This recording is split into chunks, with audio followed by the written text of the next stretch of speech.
We are now hearing that Ukraine itself has admitted that Kherson, one of its cities, has fallen.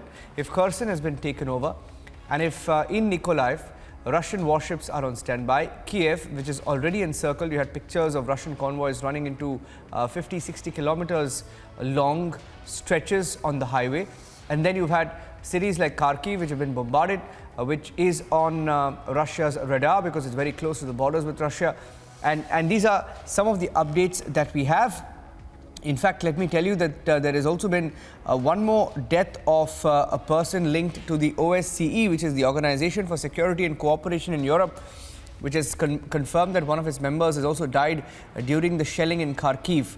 Now, one of their volunteers, a woman called Marina, was killed while getting supplies for her family. And this was a press release that came in from the OSCE, which also decided to, by the way, remove all of its volunteers from the war zone. In Kharkiv and other cities in Ukraine, we've been seeing non-stop missiles, shelling, rockets, and the number of videos that have been coming into our newsrooms hasn't really slowed down, and reports suggesting, even in the Ukrainian media, that the bombardment continues. Now, in Kharkiv, however, there was a 6-hour window that was given last evening for Indian students to move out.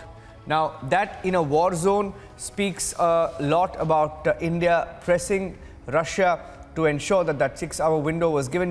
We have some pictures also of more students who were welcomed by the ministers who are acting as envoys and are on special duty to some of the neighboring countries of Ukraine, some in Slovakia, some in Romania, some in Poland. So these are some of the updates that we have. We'll take a 1-minute report and come back and get you some more breaking news updates. This is a video that was released by the Russian army short while back that's coming up.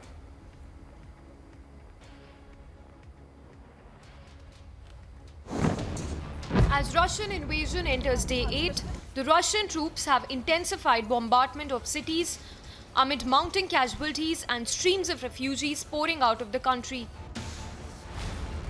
While Kherson has fallen to Ukraine, bombardment and airstrikes continue in Ukraine's second-largest city, Kharkiv. Take a look at these visuals of how Russian strikes blew the roof off Kharkiv's 5-story regional police building and set the top floor on fire. The State Emergency Service reported more than 2,000 civilians have been killed since the start of the conflict. The operation began too late. That's Putin's personal mistake. The